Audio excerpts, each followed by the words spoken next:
Lesson 19. The Kalamas of Kesaputta, abridged. Part 1. Paragraph 1. Thus have I heard. On an occasion the Exalted One, while going his rounds among the Kosalans, with a great assembly of monks, came to Kesaputta, a district of Kosala.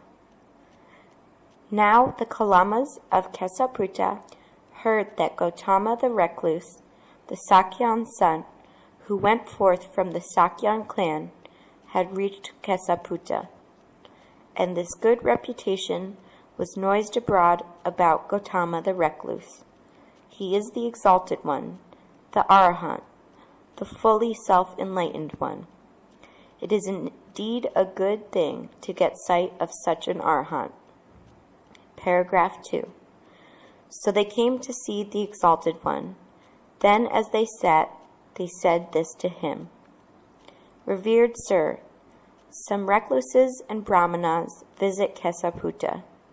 They fully expound and illumine their own doctrine, but they abuse, revile, depreciate, and cripple the view of others. Moreover, other recluses and brahmanas, on coming to Kesaputta, do likewise. When we listen to them, revered sir, we have doubt and wavering as to which of these worthy ones speaks truth and which speaks falsehood. Paragraph 3. Yes, sure, Kalamas, you may well doubt, you may well waver. In a doubtful matter, wavering does arise. Now look you, Kalamas, do not be led by report, 1, or tradition, 2, or hearsay, 3. Be not led by the authority of the Scriptures, 4, nor by mere logic, 5, nor inference, 6, nor by considering appearances, 7, nor by the delight in some opinions, 8, nor by a person's competence, 9, nor out of respect for a recluse, 10. But Kalamas, when you know for yourselves, these things are unwholesome, these things are blameworthy, these things are censored by the wise. If performed and undertaken, they conduce to loss and sorrow, then indeed do ye reject them, Kalamas. Paragraph 4. Now what think ye, Kalamas? When greed arises within a man, does it arise to his profit or to his loss? To his loss, revered sir. Now what think ye, Kalamas? When ill will arises within a man, does it arise to his profit or to his loss? To his loss, revered sir. Now what think ye, Kalamas? When delusion arises within a man, does it arise to his profit or to his loss? To his loss, revered sir. Paragraph 5. Well then, Kalamas, what think ye? Are these things profitable or unprofitable? Unprofitable, revered sir. Are they blameworthy or not? Blameworthy, revered sir. Are they censored by the wise or not? They are censored, revered sir. If performed and undertaken, do they conduce to loss and sorrow or not? They conduce to loss and sorrow, sir. So then, Kalamas, as to my words to you just now, do not be led by report or tradition or hearsay. Then indeed do you reject them. Such was my reason for uttering these words. Part 2. Paragraph 6. But now, Kalamas, if any time you know for yourselves, these things are profitable, they are blameless, they are praised by the wise, these things, when performed and undertaken, conduce to profit and happiness, then, Kalamas, do ye undertake them and abide therein. Now what think ye, Kalamas? When freedom from greed arises in a man, does it arise to his profit or to his loss? To his profit, sir. Now what think ye, Kalamaz? When freedom from ill will arises in a man, does it arise to his profit or to his loss? To his profit, sir. Now what think ye, Kalamaz? When freedom from delusion arises in a man, does it arise to his profit or to his loss? To his profit, sir. Paragraph 7.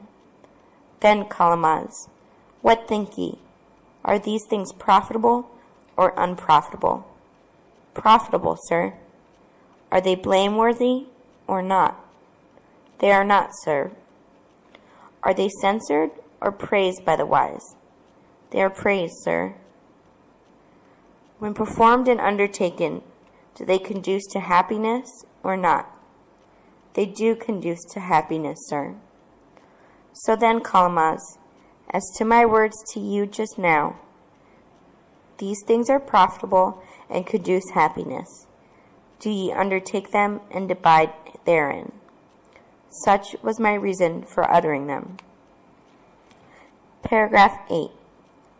Now, Kalamaz, he who is an Aryan disciple, free from greed, ill will, and delusion, who is mindful and self-controlled, with a heart possessed by loving kindness, by compassion, by sympathetic joy, by equanimity, such a one abides, suffusing 1/4 of the world, likewise the 2nd, 3rd, and 4th quarter of the world, and in like manner, above, below, across, everywhere, for all sorts and conditions, he abides suffusing the whole world with a heart possessed by loving kindness, by compassion, by sympathetic joy, by equanimity that is widespread, grown great and boundless, without enmity, without hatred.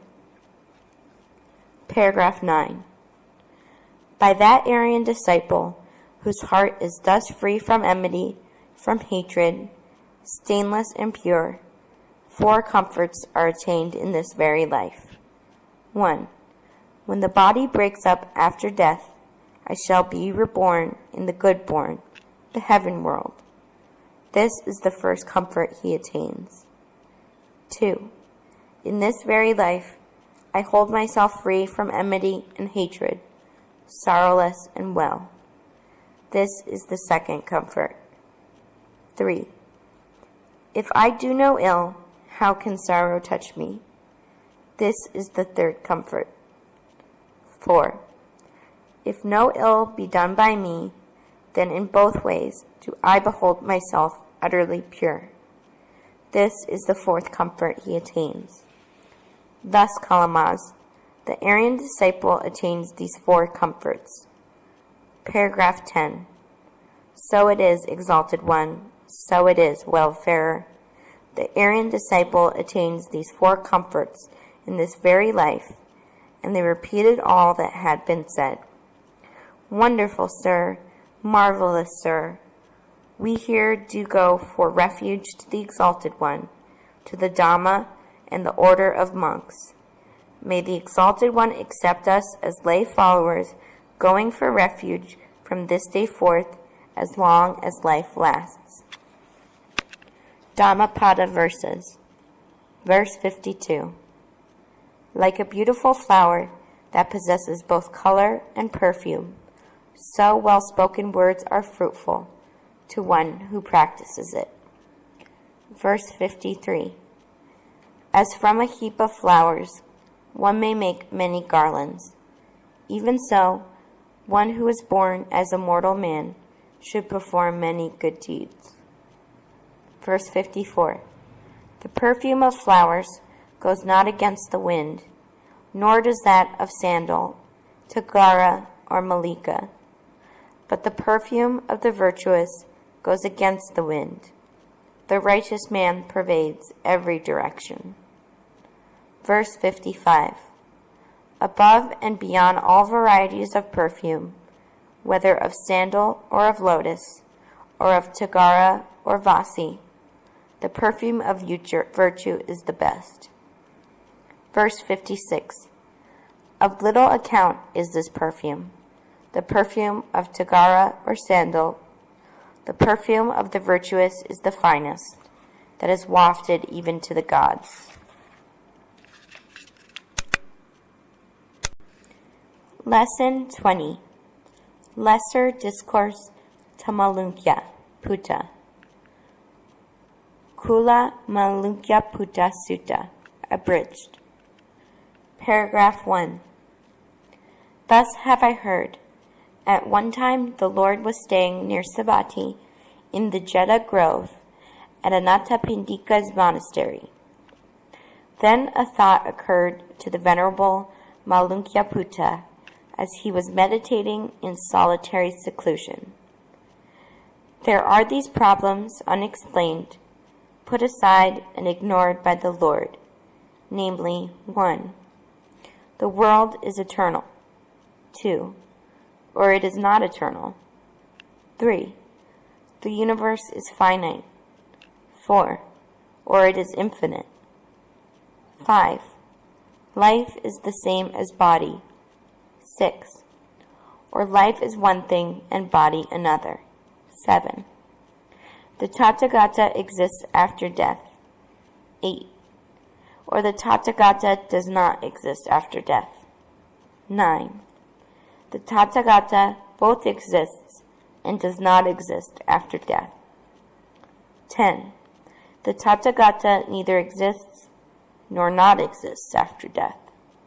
The Lord does not explain these problems to me. The fact that the Lord does not explain these to me does not please me, does not satisfy me. I will go to the Lord and question him on this matter.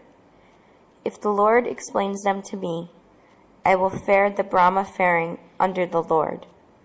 But if he does not, then I will disavow the training and return to secular life. Paragraph 2.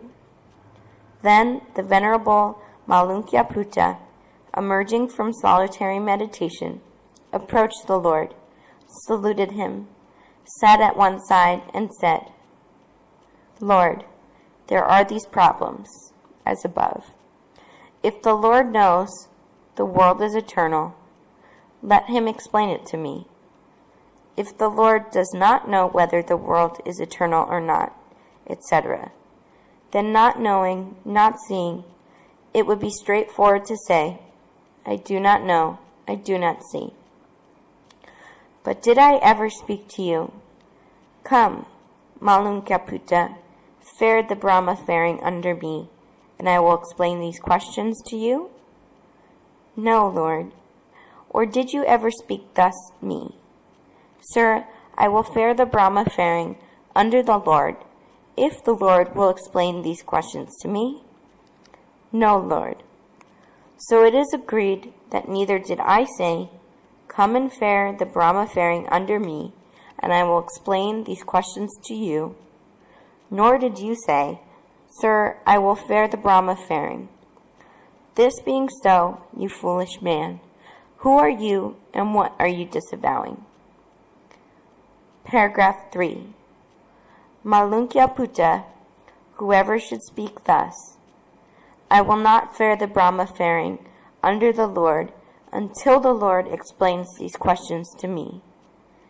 This man might die with these questions unanswered by the Tathagata. It is Malunkyā Putta, as if a man were pierced by a thickly poisoned arrow, and his relatives were to procure a surgeon. He might speak thus, I will not have this arrow drawn out until I know who shot me, whether he is a Khattiya, noble, or Brahmin or Vesa, merchant, or Sudha, servant, whether he is tall or short, black or golden, from which village or town he comes. I will not have this arrow drawn out until I know of the bow, the bowstring, the arrow, the feathers, the sinews. Malunkyā Putta, that man would die without knowing any of these things. Paragraph 4. Even so, Malunkyaputta, if anyone says, I will not fare the Brahma faring, he would die with these questions unanswered by the Tathagata. Malunkyaputta, the Brahma faring, could not be said to depend on these views. Whatever opinion one may have about these problems, there is birth, aging, death, sorrow, lamentation, pain, grief, despair, the cessation of which, Nibbana, I declare in this very life. Paragraph 5. Therefore, Malunkyaputta, bear in mind what I have not explained as unexplained, and what I have explained as explained. And Malunkyaputta, what has not been explained, whether the world is eternal, and why have I not explained this? Because it is not connected with the goal, not fundamental to the Brahma faring, not conducive to aversion, detachment, cessation, calming, superknowledge, awakening, Nibbana. That is why I have not explained this. Paragraph 6. And Malunkyaputta, what has been explained? I have explained, this is dukkha, this is the origin of dukkha, this is the cessation of dukkha, and this is the path leading to the cessation of dukkha. And why have I explained this? Because it is connected with the goal, fundamental to the Brahma faring, conducive to aversion, detachment, cessation, calming, superknowledge, awakening, Nibbana. That is why I have explained this. Paragraph 7. Thus spoke the Lord. The Venerable Malunkyaputta was delighted and welcomed what the Lord had said. 6 forms of meditation. Dhammapada verses. Verse 296. Well awake and watchful ever are the disciples of Gautama, Gautama Savaka. They who meditate constantly, both by day and by night, on the Buddha. Verse 297. Well awake and watchful ever are the disciples of Gautama, they who meditate constantly, both by day and by night, on the Dhamma. Verse 298. Well awake and watchful ever are the disciples of Gautama, they who meditate constantly, both by day and by night, on the Sangha. Verse 299. Well awake and watchful ever are the disciples of Gautama, they who meditate constantly, both by day and by night, on the body, Kaya. Verse 300. Well awake and watchful ever are the disciples of Gautama, they whose minds delight, both by day and by night, in non-injury. Ahimsa. Verse 301. Well awake and watchful ever are the disciples of Gautama, they whose minds delight, both by day and by night, in meditation. Bhavana. Lesson 21. The Elder Sister Khema, abridged. Paragraph 1. Once the Lord was staying near Savatthi at Jeta Grove in Anathapindika's monastery. Now the Sister Khema, after going her rounds among the Kosalans, took up her residence at Taranavatu near Savatthi. Then, as King Pasenadi of Kosala was journeying to Savatthi, he called a man, saying, Good fellow, find out some recluse so that I can wait upon him today. Paragraph 2.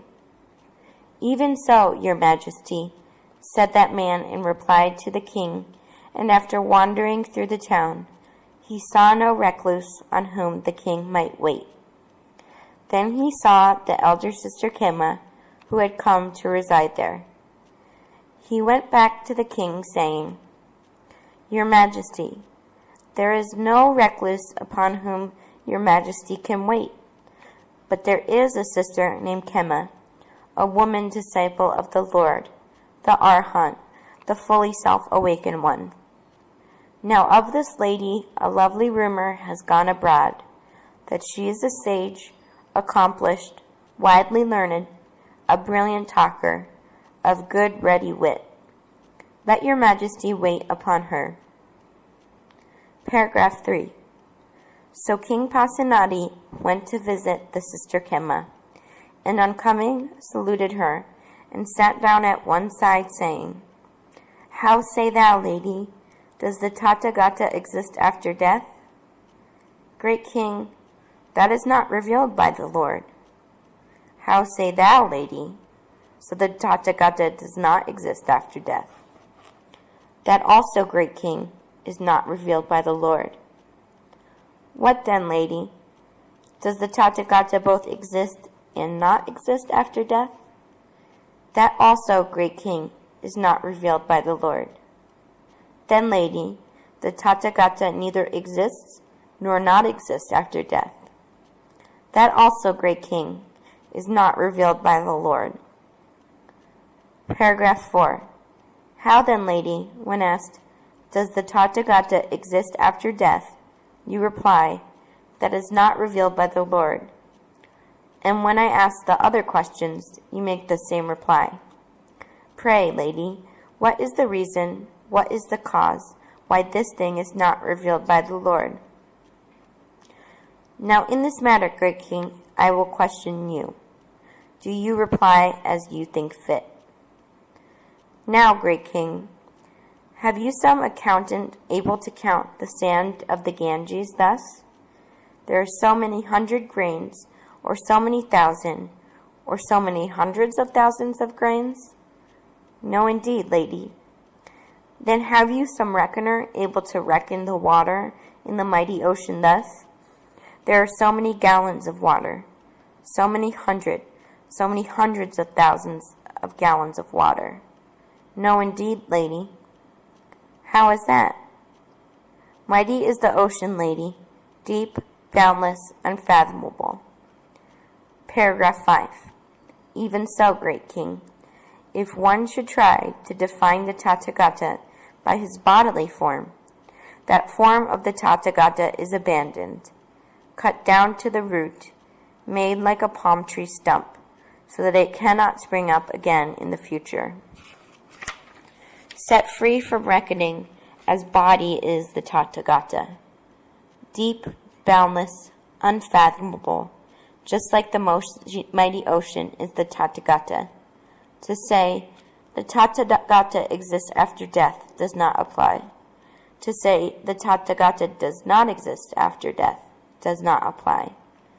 If one should try to define the Tathagata by feeling, by perception, by consciousness, that feeling of the Tathagata is abandoned. Set free from reckoning by feeling, by perception, activities, consciousness is the Tathagata.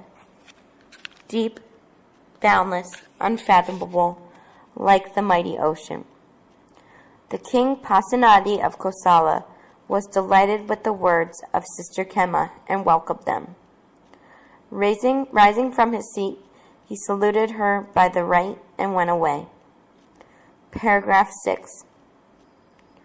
On another occasion, the king went to visit the Lord, and coming, he saluted him and sat down at one side, saying, Pray, Lord, does the Tathagata exist after death?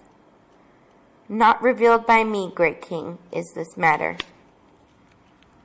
Then, Lord, does the Tathagata does not exist after death? That also, great king, is not revealed by me. He then asked the other questions and got the same reply exactly as before. Wonderful, Lord, marvelous it is. Lord, how the explanation both of master and disciple, both in spirit and in letter, will agree, will harmonize, will not be inconsistent. That is, in any word about the highest. Once, Lord, I went to visit the sister Kema and asked her the meaning of this matter, and she gave me the meaning in the very words, in the very sentences used by the Lord. Wonderful, Lord, marvelous it is, Lord, the same as above. Then King Pasenadi rose from his seat, saluted the Lord by the right, and went away. Dhammapada verses. Verse 383. Strive and cleave the stream, drive away lusts, O Brahmana. Knowing the destructions of life's elements, Sankara, you shall know the uncreated, Nibbana. Verse 384. When a Brahmana has crossed to the farther shore of two states, then all the fetters fall away from that knowing one.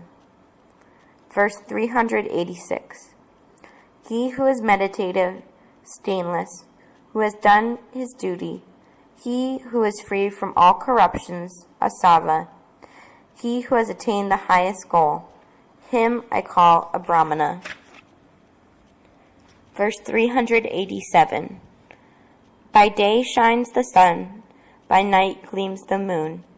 The warrior shines in his armor. The Brahmana shines in meditation. But all the day and all the night the Buddha shines in glory. Verse 388.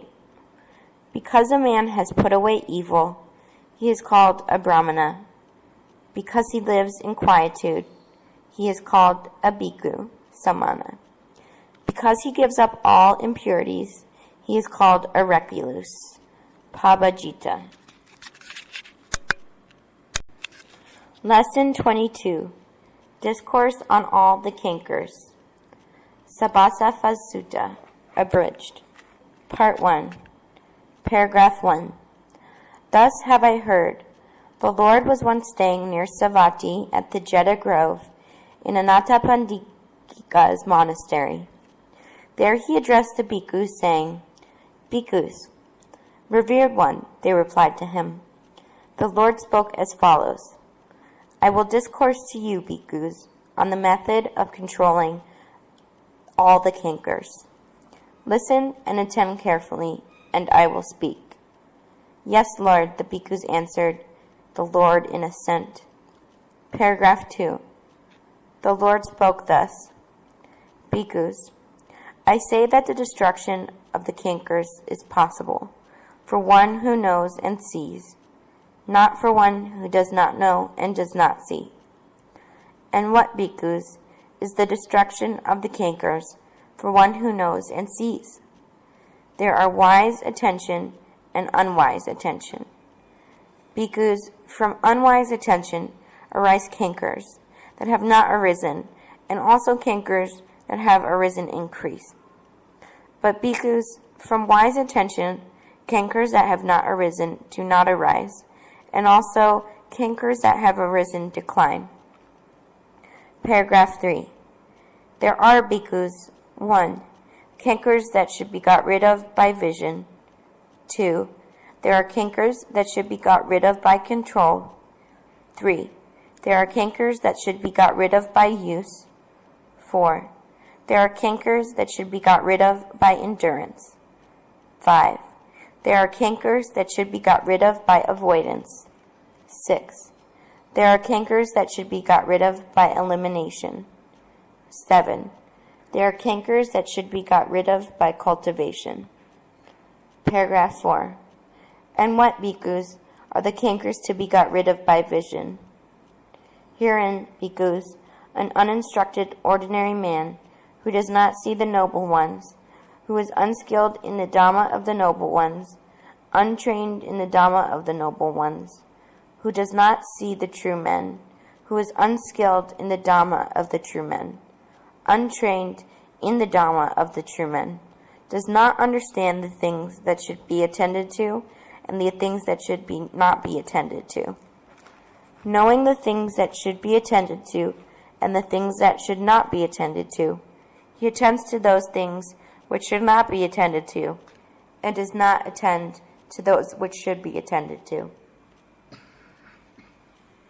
Paragraph 5. And what, bhikkhus, are the things which should not be attended to, but to which he attends? From his unwise attention to these things arises in him the canker of sense pleasure, which has not yet arisen, or the canker of sense pleasure arisen, increases. Or arises the canker of becoming, which has not yet arisen, or the canker of becoming arisen, increases. Or arises the canker of ignorance, which has not yet arisen, or the canker of ignorance arisen, increases.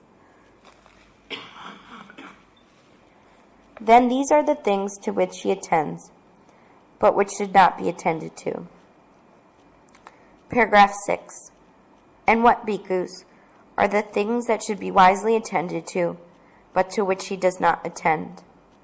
From his wise attention to these things, either the canker of sense pleasure, which has not arisen, does not arise, or the canker of sense pleasure, which has arisen, declines, or the canker of becoming, or the canker of ignorance, which has arisen, declines. These are the things that should be wisely attended to, but to which he does not attend. He does not wisely attend in this way if he thinks. Paragraph 7. Was I in the past? Was I not in the past? What was I in the past? How was I in the past? Having been what? What did I become in the past? Now will I come to be in the future? Will I not come to be in the future? What will I come to be in the future? How will I come to be in the future? Having become what? What will I come to be in the future? Or now he is doubtful about himself at the present time. Now am I? Now am I not? Now, what am I? How am I? Whence has this being come? Where will he come to be? Paragraph 8. To one who does not pay wise attention in this way, one of 6 wrong views arises. 1. There is for me a self. This view arises as though it were true, as though it were real. Or 2. There is not for me a self. Or 3. By self I perceive self. Or 4. By self I perceive no self.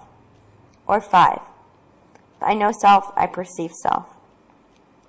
This view arises in him as true, as real.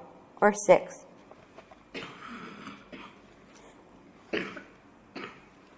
A wrong view arises in him thus. It is this self for me that speaks, that feels, that experiences now, here now. They are the fruit of good and bad deeds. It is this self for me that is permanent, stable, eternal, unchanging, remaining the same forever. Paragraph 9. This, bhikkhus, is called becoming enmeshed in wrong views.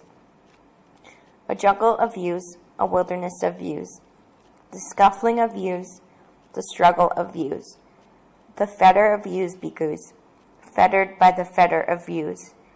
The uninstructed ordinary man is not freed from birth, aging, and death, from sorrows, lamentations, pains, grief, despair.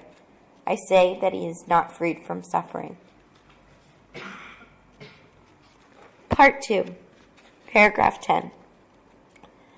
And bhikkhus, the instructed noble disciple who sees the noble ones, who is skilled in the Dhamma of the noble ones, well trained in the Dhamma of the noble ones, who sees the true men, who is skilled in the Dhamma of true men, well trained in the Dhamma of the true men, comprehends the things that should be wisely attended to.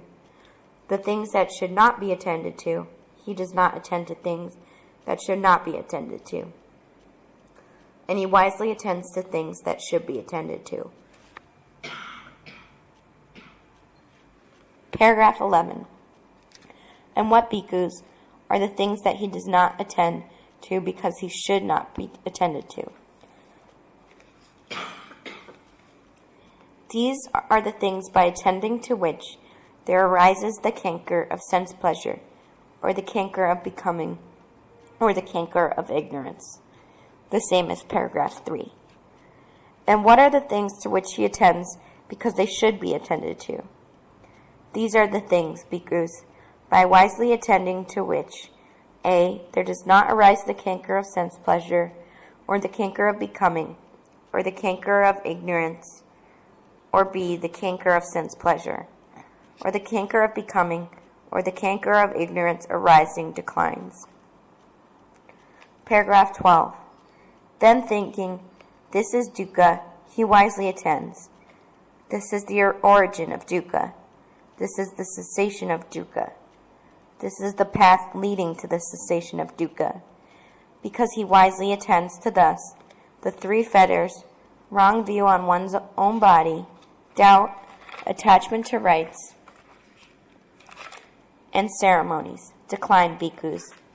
These are called the cankers to be got rid of by vision. Paragraph 13. And what bhikkhus are the cankers to be got rid of by control? Herein, a bhikkhu, wisely reflective, lives with control over his eye, his ear, his nose, his tongue, his body, his mind. Bhikkhus, if he lives without control over these sense organs, cankers which are destructive and consuming might arise. But if he lives controlled, then the cankers are not. Bhikkhus, these are called the cankers to be got rid of by control. Paragraph 14. And what bhikkhus are the cankers to be got rid of by use? Herein, bhikkhus, a bhikkhu, wisely reflected, uses robes simply to keep off the cold, the heat, flies, the wind, the sun, and to cover himself decently. He uses alms food not for sport, not for indulgence, not for personal beauty, not for adornment, but only to support and sustain this body, to keep it unharmed, to foster the holy life, thinking, in this way I put out former feelings and will not produce new ones, and here will be for me faultlessness and living in comfortness. He uses lodgings only to keep off the heat, the cold, for the purpose of enjoying seclusion. He uses medicines for the sick only to get rid of the pains of illnesses and to maintain his health. Bhikkhus, if he does not use the four requisites, the cankers which are destructive and consuming might arise. But because he uses them, these cankers are not. These are called the cankers to be got rid of by use.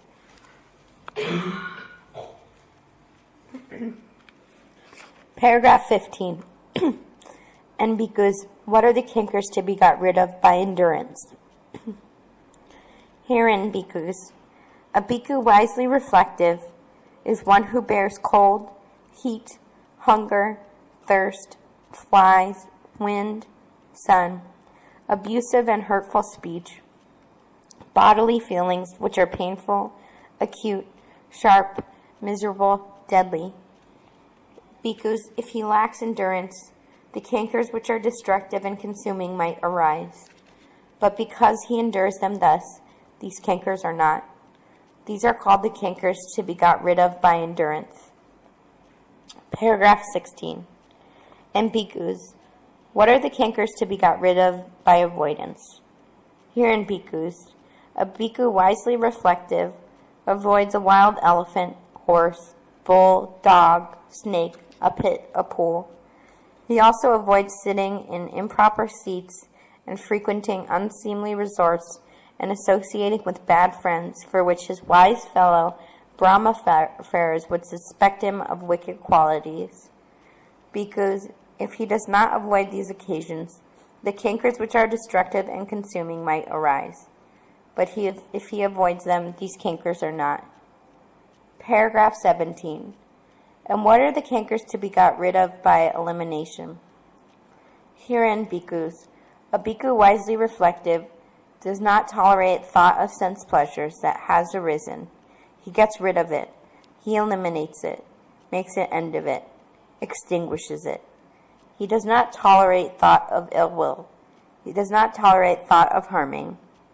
He does not tolerate evil and unwholesome mental objects that have constantly arisen. Bhikkhus, if he does not eliminate these thoughts, the cankers which are destructive and consuming might arise. But if he eliminates them, therefore these cankers are not. These are called cankers to be got rid of by elimination. Paragraph 18. And what bhikkhus are cankers to be got rid of by cultivation? Herein, bhikkhus, a bhikkhu wisely reflective cultivates mindfulness as a limb of awakening, which is dependent on aloofness, dispassion, cessation, leading to renunciation. He cultivates investigation of the Dhamma as a limb of awakening, energy, joy, serenity, concentration, even-mindedness. Bhikkhus, if he does not cultivate these limbs of awakening, the cankers which are destructive and consuming might arise. But if he does, therefore these cankers are not. These are called the cankers to be got rid of by cultivation. Paragraph 19. In whatever bhikkhu the cankers which are to be got rid of by vision have been got rid of by vision, by control, by use, by endurance, by avoidance, by elimination, by cultivation, this bhikkhu is called one who is controlled with control over all the cankers. He has cut off craving, got rid of fetters, and by fathoming pride, has put an end to suffering. Paragraph 20. Thus spoke the Lord. The bhikkhus rejoiced at the words of the Lord and welcomed them. Dhammapada verses. Verse 157. If one holds oneself dear, one should guard oneself well. During any of the 3 watches of the night, a wise man should keep himself watchful. Verse 158. A man should first establish himself in what is proper, and then instruct others. Such a wise man will not get defiled. Verse 159. Let a man make himself what he instructs others to do. Being himself well controlled, he may control others. Very difficult to control is the self. Verse 161. By oneself alone is evil done. It is born of self, created by self. Evil grinds a foolish one, as a diamond grinds a hard gem. Verse 165. By oneself alone is evil done. By oneself alone is one defiled.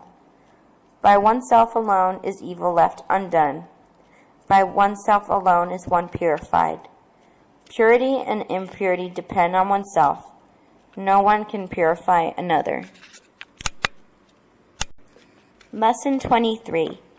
Excerpts from Mahaparinibbana Sutta, the Book of the Great Decease. Part 1. Paragraph 1. Now when the Exalted One had entered upon the retreat in the rainy season at Baluva, there fell upon him a dire sickness, and sharp pains came, even to death. But the Exalted One, mindful and self-possessed, bore them without complaint. Then this thought occurred to him. It would not be right for me to pass away without addressing the attendant disciples, without taking leave of the order. Let me now, by a strong effort of the will, bend this sickness down and keep my hold on life till the allotted time comes.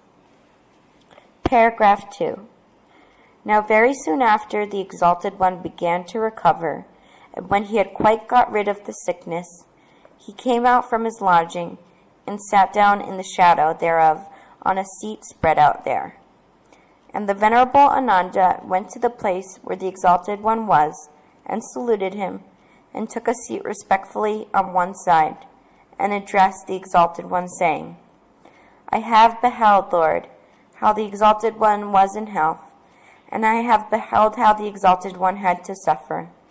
And though at the sight of the sickness of the Exalted One, my body became weak as a creeper, and the horizon became dim before me, and my faculties were no longer clear, yet I took some little comfort from the thought that the Exalted One would not pass away until he had left instructions concerning the order. Paragraph 3. What then, Ananda? Does the order expect that of me? I have preached the truth, Dhamma, without making any distinction between exoteric and esoteric doctrine. For in respect of truths, the Tathagata has no such thing as the closed fist of a teacher who keeps something back. Surely, Ananda, should there be anyone who harbors the thought, "It is I who will lead the brotherhood," or "the order is dependent upon me," it is he who should lay down instructions in any matter concerning the order.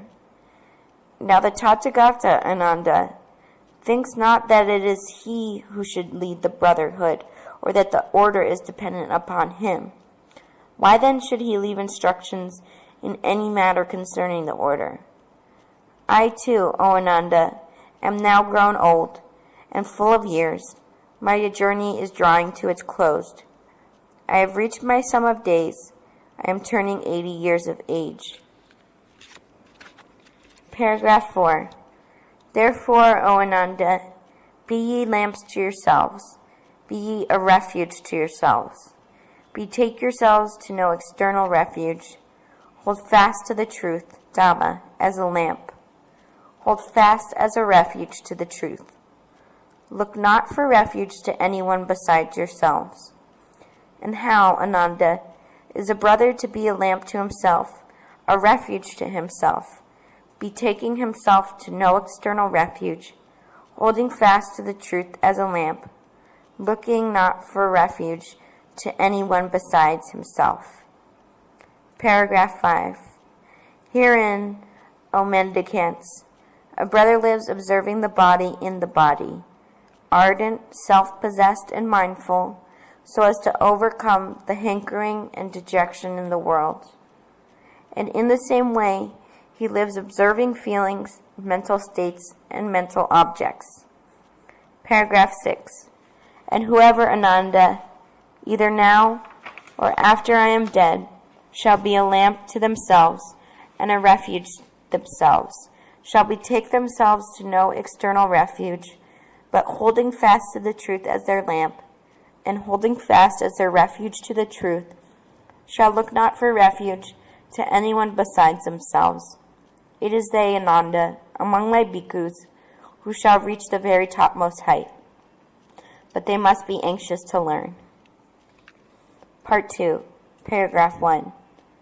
On one occasion, Ananda, I was resting under the Nigorada tree on the bank of the river Naranjara, right after the Supreme Enlightenment. Then Mara, the evil one, came to the place and addressed me. Pass away now, Lord, from existence. Now is the time for the wayfarer to pass away. Paragraph 2. And when he had thus spoken, I addressed Mara, saying, I shall not pass away, O evil one, until not only the brothers and sisters of the order, but also the male and female lay disciples shall have become true hearers, wise and well-trained and well-learned, carrying the teachings in their memory, masters of the doctrine, correct in life, walking according to the precepts, until they, having thus themselves learned the law, shall be able to preach it. Make it known, establish it, minutely explain it, and make it clear, until they, when others start a false doctrine, shall be able to refute it and spread the wonderful truth abroad. I shall not die until this Brahma faring under me shall have become successful, prosperous, widespread, and popular, and in a word, well proclaimed among human beings. Part 3. Paragraph 1. Now the Exalted One addressed the Venerable Ananda, saying, Ananda, let us go on to the Sala Grove of the Mallas at Kusinara. Even so, Lord, said the Venerable Ananda in assent to the Lord, spread over for me, Ananda, the couch with its head to the north, between the twin Sala trees. Paragraph 2. Now at that time the twin Sala trees were all one mass of bloom, with flowers out of season, and all over the body of the Exalted One they dropped and sprinkled and scattered themselves, out of reverence for the successor of the past Buddhas. And heavenly Mandarava flowers too, and heavenly sandalwood powder came falling from the sky, and all over the body of the Tathagata. they descended and sprinkled out of reverence for the successor of the Buddhas of old. And heavenly music was sounded in the sky, and heavenly songs came wafted from the sky, out of reverence for the successor of the Buddhas of old. Paragraph 3. Then the Exalted One addressed the Venerable Ananda, saying, "The twin solid trees are all one mass of bloom. All over the body of the Tathagata they dropped, and heavenly mandava follows too, and heavenly sandalwood powder came falling, and heavenly music sounds in the sky, and heavenly songs come wafted from the sky out of reverence for the successor of the Buddhas of old." Paragraph 4. Now it is not thus, Ananda, that the Tathagata is rightly honored, reverenced, held sacred, but the brother or the sister, the devout layman or woman, who continually fulfills all the greater and the lesser duties, who is correct in life, walking according to the precepts, it is he or she who rightly honors, reverences, holds sacred the Tathagata with the worthiest homage. Therefore, Ananda, be constant in the fulfillment of the greater and lesser duties. Be correct in life, walking according to the precepts, and thus, Ananda, should it be taught. Dhammapada verses. Verse 160. For self is the refuge of self. How can one man be the refuge of another? For by his own well-tamed self, a man gains for himself a refuge hard to gain. Verse 338. As a tree, though cut down, grows up again, if its roots be undamaged and firm, even so, if latent craving is not rooted out, this sorrow springs up again and again. Verse 340. The streams flow everywhere as the creeper sprouts and spreads, seeing the creeper that has sprung up with wisdom cut off the root. Verse 379. By self do you censure yourself, by self do you examine yourself. Guard thyself, be mindful, O bhikkhu, thou shalt live in happiness. 380. Self is the protector of self. Self is one's refuge. There control yourself as a merchant controls a noble steed. Lesson 24. Discourse on the Foundation of Mindfulness. Satipatthana Sutta, abridged. A. Introduction. The origin of the discourse. Thus have I heard. The Blessed One was once staying among the Kurus at a market town called Kamasadama. There the Blessed One addressed the bhikkhus and spoke as follows. This is the only way, bhikkhus, for the purification of beings, for the overcoming of sorrow and lamentation, for the destruction of suffering and grief, for winning the right path, for realizing nibbana, namely, the four foundations of mindfulness. What are the four?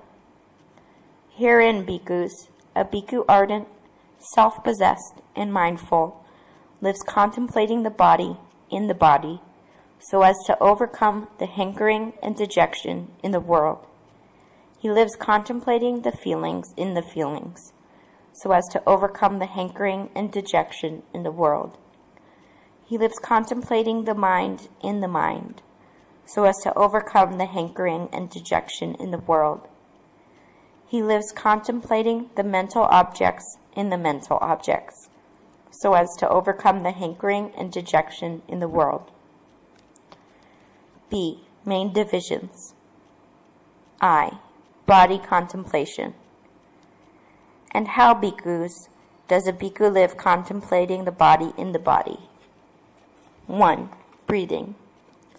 Herein, bhikkhus, a bhikkhu having gone to the forest, to the foot of a tree, or to an empty place, sits down cross-legged, holding his body erect and arousing mindfulness in front of him. Mindful he breathes in, and mindful he breathes out. Breathing in a long breath, he comprehends, I am breathing in a long breath. or breathing out a long breath, he comprehends, I am breathing out a long breath. Or breathing in a short breath, he comprehends, I am breathing in a short breath. Breathing out a short breath, he comprehends, I am breathing out a short breath. He trains himself thinking, experiencing the whole body, I shall breathe in. He trains himself thinking, experiencing the whole body, I shall breathe out. He trains himself thinking, calming the activities of the body, I shall breathe in. Calming the activities of the body, I shall breathe out.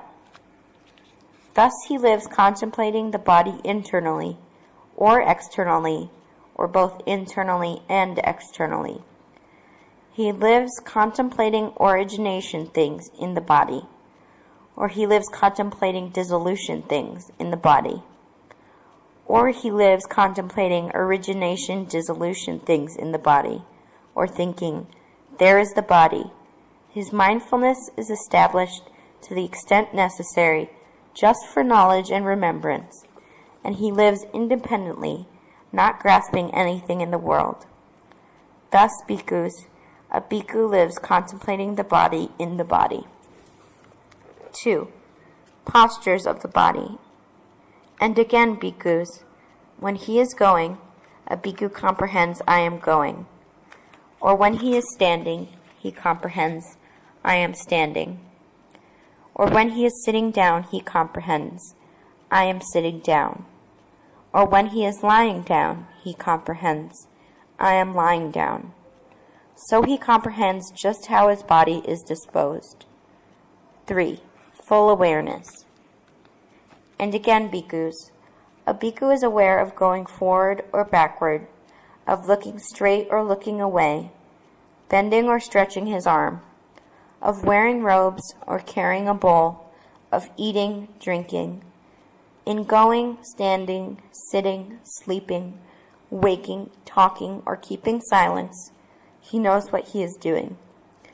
Thus he lives contemplating the body in the body. 4. Reflection on the impurities of the body. Moreover, bhikkhus, a bhikkhu reflects on just this body itself, from the sole upward to the crown of his head, enclosed in skin and full of impurities, thinking, there are in this body hair, nails, teeth, skin, flesh, sinews, bones, marrow, kidneys, heart, liver, lungs, bowels. Bhikkhus, it is like a double-mouthed provision bag, full of various kinds of grain, and a man with eyes pouring them out should reflect thus, this is paddy, this is bean, this is rice. 5. Reflection on the elements. And moreover, bhikkhus, a bhikkhu reflects just on this body according to how it is placed in respect of the elements, thinking, there are in this body the 4 elements of solidity, fluidity, heat, and motion. Thus he lives contemplating the body in the body. 6. Cemetery reflection. And moreover, bhikkhus, as a bhikkhu might see a dead body thrown for 1 day or 2, 3 days in a cemetery, he thinks of his own body thus, this body too is of the same nature as that one, and it has not got past that state of becoming like that. And moreover, bhikkhus, a bhikkhu might see a body eaten by hawks, crows, or reduced to a skeleton with flesh and blood, sinew bowed, or fleshless and blood besmeared, or without flesh and blood, or the bones scattered here and there, or white bones like seashells, or a heap of dried bones, or bones rotten and reduced to powder. He reflects on his own body thus, this body too is of the same nature as that one, and it has not got past that state. Thus he lives contemplating the body in the body. 2. Contemplation on feelings. And how, bhikkhus, does a bhikkhu live contemplating the feelings in the feelings? Herein, bhikkhus, while experiencing a pleasant feeling, a bhikkhu comprehends, I experience a pleasant feeling. While experiencing a painful feeling, he comprehends. I experience a painful feeling. While experiencing a neither pleasant nor painful feeling, he comprehends. I experience a neither pleasant nor painful feeling. While experiencing a pleasant worldly feeling, a pleasant spiritual feeling, or a painful worldly feeling, or a painful spiritual feeling, or a neither pleasant nor painful worldly feeling, or a neither pleasant nor painful spiritual feeling, he comprehends that. Thus he lives contemplating the feelings in the feelings, internally or externally, or origination things in the feelings, or dissolution things in the feelings, or origination dissolution things in the feelings, or thinking, there is feeling. His mindfulness is established to the extent necessary just for knowledge and remembrance, and he lives independently, not grasping anything in the world. Thus, bhikkhus, he lives contemplating the feelings in the feelings. 3. Contemplation on mind. And how, bhikkhus, does a bhikkhu live contemplating the mind in the mind? Herein, bhikkhus, a bhikkhu knows 1. The mind with lust as a mind with lust. 2. The mind without lust as without lust. 3. The mind with hate as with hate. 4. The mind without hate as without hate. 5. The mind with delusion as with delusion. 6. The mind without delusion as without delusion. 7. The shrunken state of mind as the shrunken state. 8. The distracted state of mind as the distracted state. 9. The developed state of mind as the developed state. 10. The underdeveloped state of mind as the underdeveloped. 11. The mind with some other mental state superior to it, as the mind with some other mental state superior to it. 12. The mind with no other mental state superior to it, as the mind with no other mental state superior to it. 13. The concentrated state of mind as the concentrated state. 14. The unconcentrated state of mind as the unconcentrated state. 15. The freed state of mind as the free state. 16. The unfreed state of mind as the unfreed state. Thus he lives contemplating the mind in the mind, internally or externally, or internally or externally. Or he lives contemplating origination things, or dissolution things, or origination dissolution things in the mind, or thinking, there is mind. His mindfulness is established to the extent necessary for knowledge and remembrance, and he lives independently and grasping after nothing in the world. Thus he lives contemplating the mind in the mind. 4. Contemplation on mental objects. Dhamma. 1. The 5 hindrances. And how, bhikkhus, does a bhikkhu live contemplating mental objects in mental objects?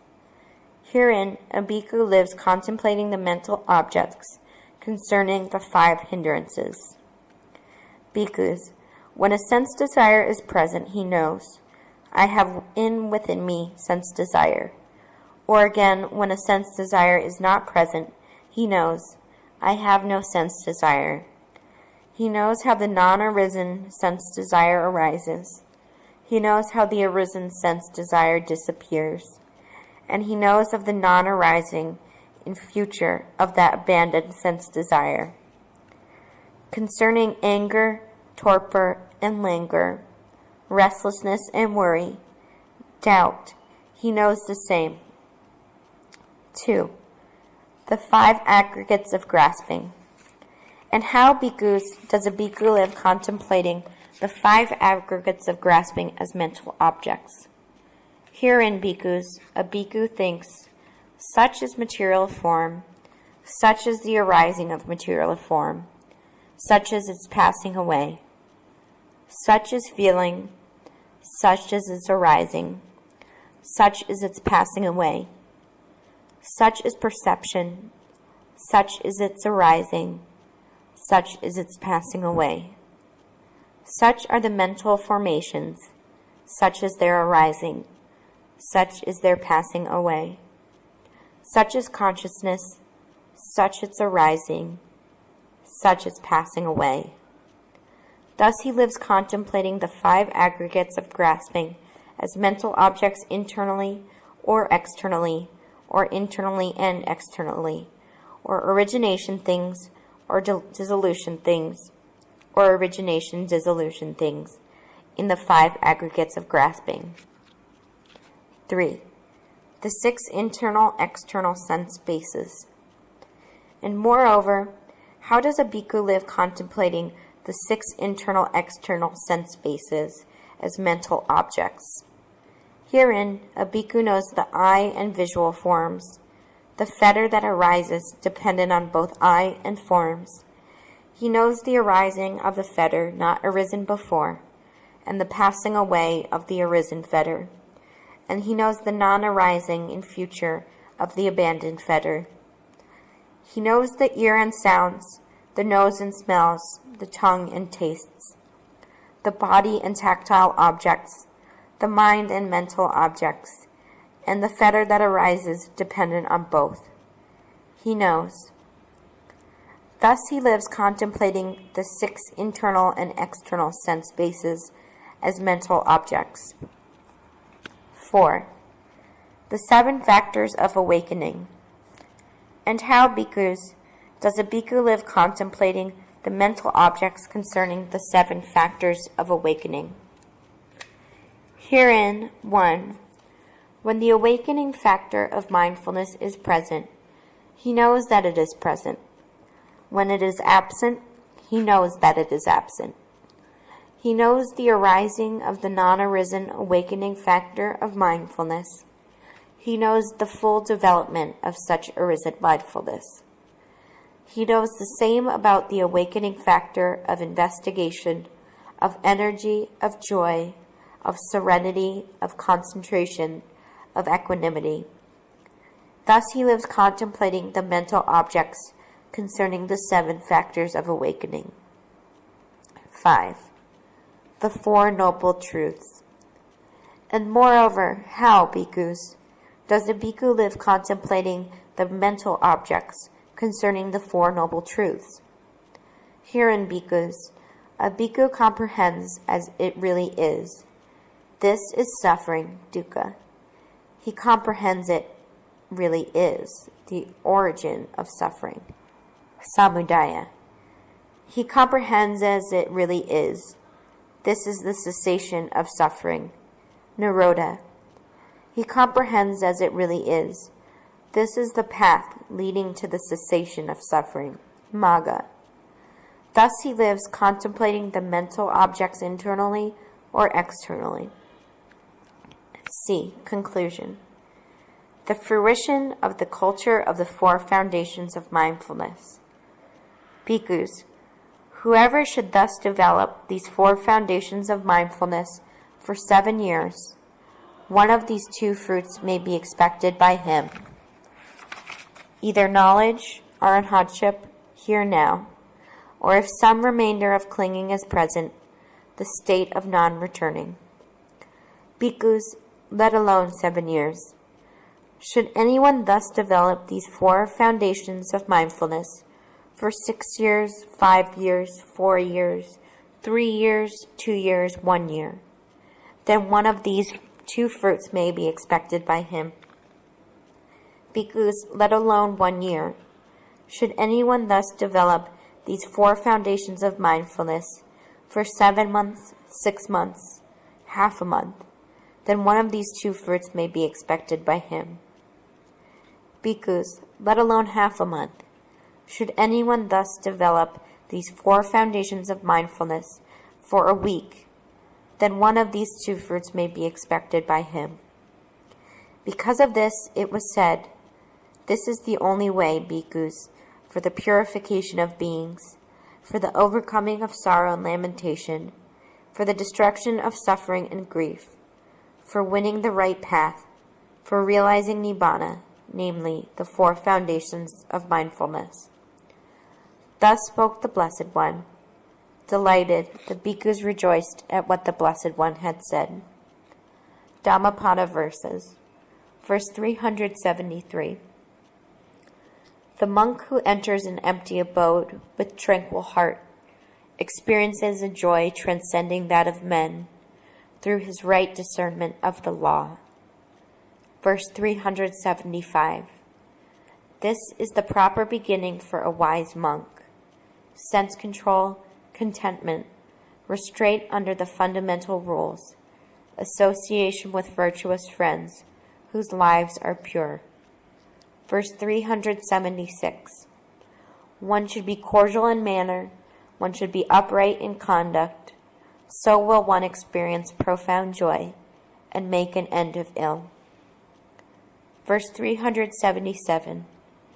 As the jasmine creeper sheds its withered flowers, even so, monks, should you shed lust and hatred. Verse 378. The monk who is calm in body, calm in speech, calm in mind, who is well composed, who has rejected worldly things, is truly called a peaceful one. Book 3, Chapter 2, Supplementary Lessons. Lesson number 1.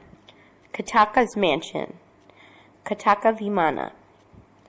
The Blessed One was staying at Savatthi in Jeddah Grove at a time when the Venerable Maha Moggallana was on a diva tour. Kantaka, a diva youth, coming out of his dwelling, was driving to the park with a great retinue and with great diva potency. Seeing the Venerable Maha Moggallana, he hastily alighted from his vehicle and saluted him. And the elder asked him, 1. As the moon at the full, the overlord of stars, the hair-marked, surrounded by the constellations, proceeds around. 2. So does this diva-like abode shine forth with a beauty in a diva city like the rising sun. 3. Of beryl, of gold, and of crystal and silver, begemmed with cat's eyes, with pearls and with rubies. 4. Gaily colored floor, delightful, with beryl paved, pinnacled halls, godly and lovely, your palace is well wrought. 5.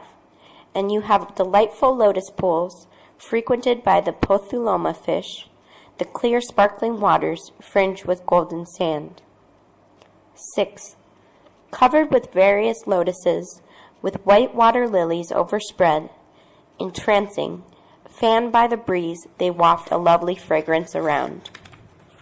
7. On its two sides are well-created woodland thickets, having both flowering trees and fruiting trees. 8. When you are seated like a diva king on a golden-footed divan, on a soft rug of cloth, nymphs wait on you. 9.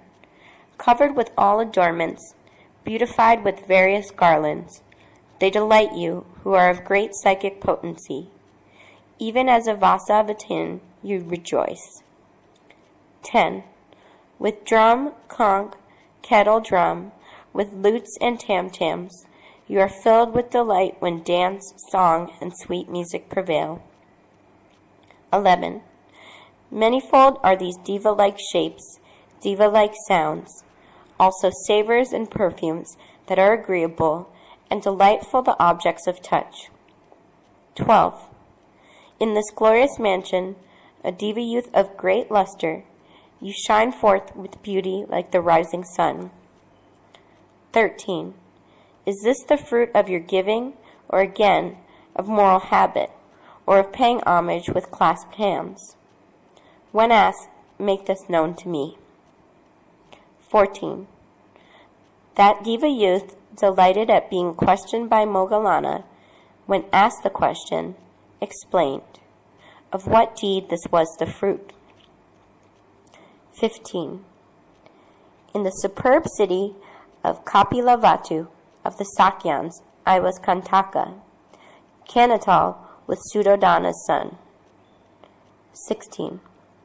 When at midnight he departed to seek for awakening, with soft net-like hands and copper-colored nails. 17.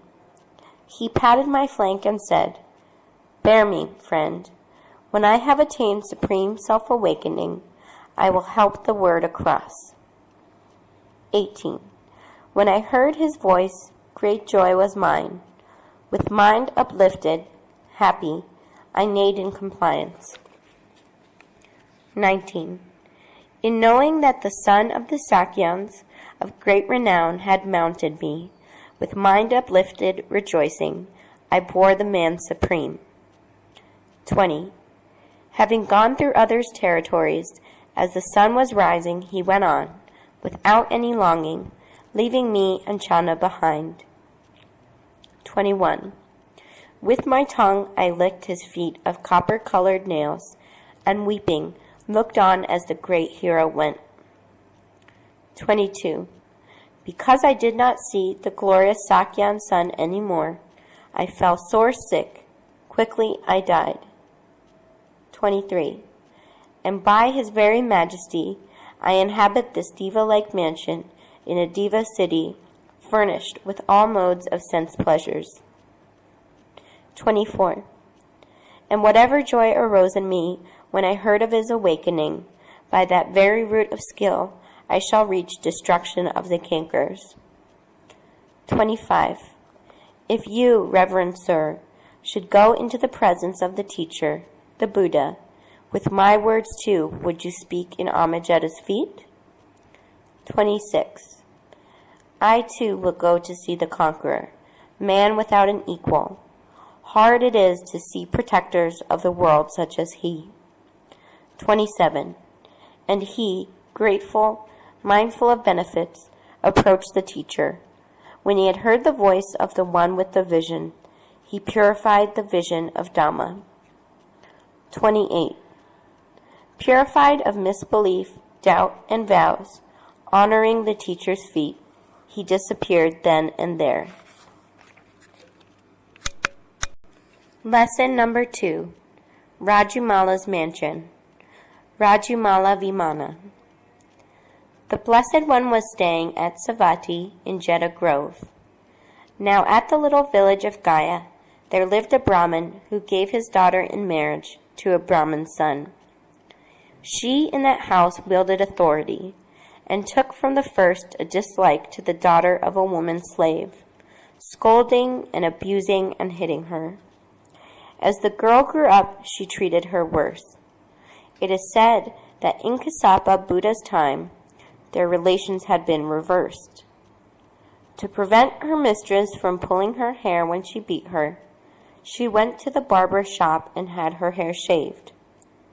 Then the mistress, in her anger, saying she could not escape her by shaving the head, bound a cord about it, pulled her down with it, and did not suffer her to remove it, hence her name. Now one day the teacher, emerging from attainment of great compassion, saw Rajumala's qualifications for the fruit of stream entry, and sat under a tree, emitting his rays. And wretched Rajumala, longing for death, took a jar and came along, pretending to go for water, and looked for a tree on which to hang herself. Seeing the Buddha, with heart drawn towards him, she thought, what if the Blessed One would teach Dhamma to people even like me? I might be delivered from my miserable life. And he, discerning, said to her, Rajumala. And she, as if anointed with ambrosia, drew near and saluted. He taught her the four truths, and she attained the fruit of stream entry. Next he went to the village and sat beneath a tree. Unable now to destroy herself, she thought with patience, amity, and kindness.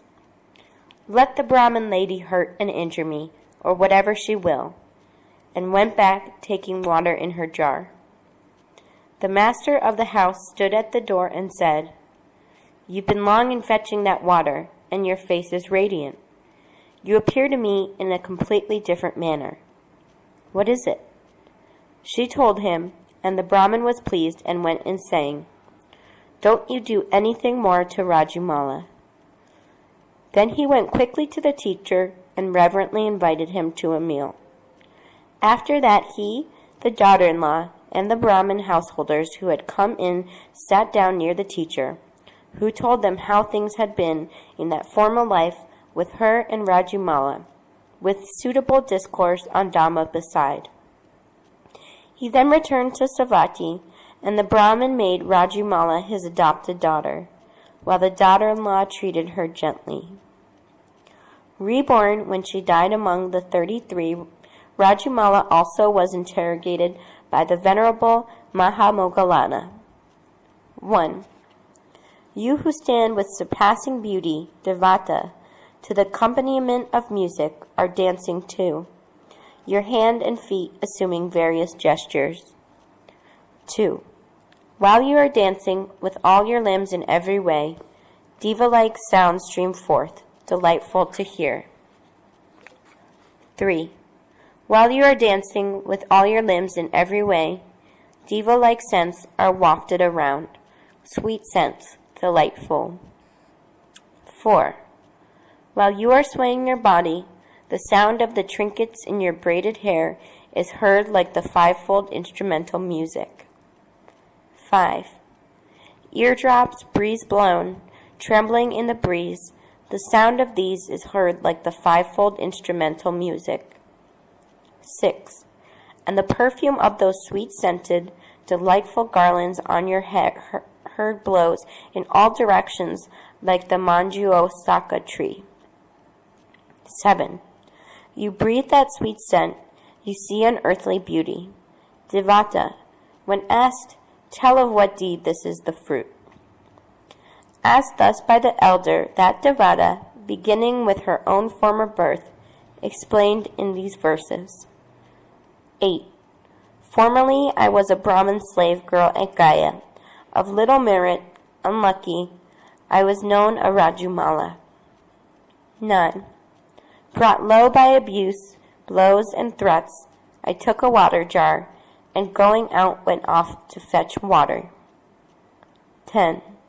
Casting the water jar away from the road, I entered a woodland thinking, here I will die, what use is life to me? 11. Having made a strong noose and slung it on a tree, I looked around. Who now dwells in the wood? 12. I saw there the self-awakened one, the sage friendly toward all the world, seated at the root of a tree, meditating, with fear from no quarter. 13. Then I had a wonderful, astounding thrill. Who now dwells in the wood, man or Devata? 14. Serene and faith-inspiring, from wood to open come, and what I saw brought peace of mind. This is not just anyone. 15. Sense faculties guarded, delighting in meditation, mind not astray, this must be the awakened one, friendly toward all the world. 16. Like a lion dwelling in its cave, arousing fear and awe, unassailable, it was a chance as rare to see as an udumbra or a flower. 17. With gentle words the Tathagata spoke to me. Rajamala, he said to me, go to the Tathagata for refuge. 18. When I had heard his voice, gentle, meaningful, sweet, soft, tender, and lovely, and dispelling all grief. 19.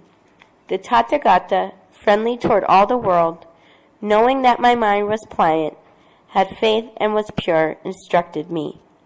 20. This is anguish, he said to me.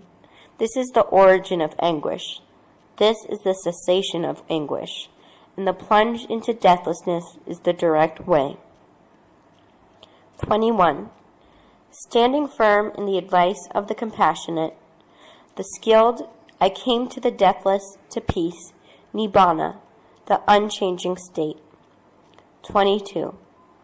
And I, standing firm with love, by belief aroused in what was basic and was unwavering in vision, own daughter to the awakened one. 23. And now I delight, I play, I rejoice with fear from no quarter. I wear a diva-like garland. I drink a sweet juice, inducing suppleness. 24. 60,000 musical instruments woke me from my sleep. Alamba, Gagara, Bhima, Sadhuvadin, and Samaya. 25. Pokhara and Supasa, Vinamokha, and other women, Nanda as well as Sunanda, Sonadina, Sukimita. 26. Alambusa, Misakesi, and the pitiless one called Pandarika, Anipasa, Supasa, and Supada, Muduvadini. 27. These and other more lovely devatas arose the nymphs from sleep. In the morning they come to me and say, Come, we will dance, we will sing. Come, let us delight you. 28. Not for those with deeds of merit not done, for those alone with deeds of merit done is this Nandana. Without grief, delightful, the great grove of the 33. 29. Not here nor beyond is there bliss for those with deeds of merit not done, but bliss there is here and beyond for those with deeds of merit done. 30. For such as long for companionship, by these much skill must be done, for they who have done deeds of merit delight, rejoice in heaven. 31. Tathagatas arise indeed for the welfare of many, worthy of men's gifts, sources for fields of merit wherein, having done a deed of homage, the givers rejoice in heaven. Lesson number 3. An Ode to the Buddha's Birth. Editor's Note. Sir Edwin Arnold, 1832 to 1904. English poet and scholar. Educated at Oxford University, he was appointed principal of the Poona College, Bombay, 1856 to 1861. The fruit of this Indian official tour is at its best in The Light of Asia or The Great Renunciation, 1879, a lyric poem of eulogy about Buddha Gautama of the Sakyas, which has made a considerable contribution to the Dhamma propagation among Westerners since then. In addition, he wrote a number of poems and translations from the Sanskrit. This is an excerpt from Chapter 1 of The Light of Asia. The scripture of the Savior of the world, Lord Buddha Prince Siddhartha styled on, earth and heavens and hells incomparable, all honored, wisest, best, most pitiful, the teacher of nirvana and the law. Thus he came to be born again for men. Below the highest sphere 4 regions sit, who rule our world, and under them are zones nearer, but high, where saintliest spirits dead wait thrice 10,000 years, then live again, and on Lord Buddha, waiting in that sky, came here for our sakes, the 5 sure signs of birth, so that the diva knew the signs, and said, Buddha will go again to help the world. Yea, spake he, now I go to help the world, the last of many times, for birth and death, and hence for me, and those who learn my law. I will go down among the Sakyas, under the southward snows of Himalaya, where pious people live, and a just king. That night the wife of King Suddhodana, Maya the queen, asleep beside her lord, dreamed a strange dreamed that a star from heaven, splendid, 6-rayed, in color rosy pearl, whereof the token was an elephant, 6-tusked and white as milk of Kamaduk, shot through the void, and shining into her, entered her womb upon the right. Awaked, bliss beyond mortal mothers filled her breast, and over half the earth a lovely light, forewent the morn. The strong hills shook, the waves sank lulled, all flowers that blow by day came forth, as 'twere high noon, down to the farthest hells, past the Queen's joy, as when warm sunshine thrills, wood glooms to gold, and into all the deeps a tender whisper pierced. O ye, it said, the dead that are to live, the live who die, uprise and hear and hope. Buddha is come. Whereat in limbos numberless much peace spread, and the world's heart throbbed, and a wind blew, with unknown freshness over lands and seas. And when the morning dawned, and this was told, the gray dream reader said, the dream is good. The crab is in conjunction with the sun. The queen shall bear a boy, a holy child of wondrous wisdom, profiting all flesh. Who shall deliver men from ignorance, or ruler the world, if he will deign to rule? In this wise was the holy Buddha born. Queen Maya stood at noon, her days fulfilled, under a palsa in the palace grounds, a stately trunk, straight as a temple shaft, with crown of glossy leaves and fragrant blooms. And knowing the time come for all things new, the conscious tree bent down its boughs to make a bower above Queen Maya's majesty. And earth put forth 1,000 sudden flowers to spread a couch, while ready for the bath, the rock hard by gave out a limpid stream of crystal flow. So brought she forth her child, pangless, he having on his perfect form the marks 32 of blessed birth, of which the great news to the palace came.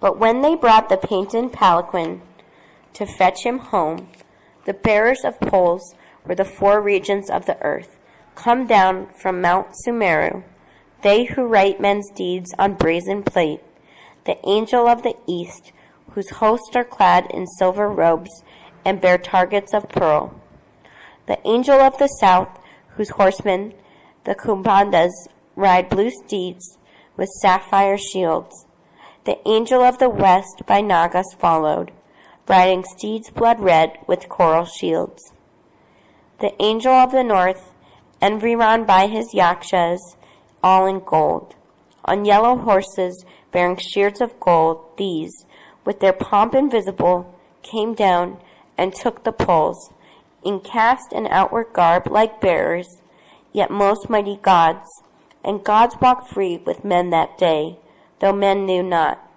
For heaven was filled with gladness for earth's sake, knowing Lord Buddha thus was come again. But King Sudahana wist not of this. The portents troubled, till his dream readers angered a prince of earthly dominance.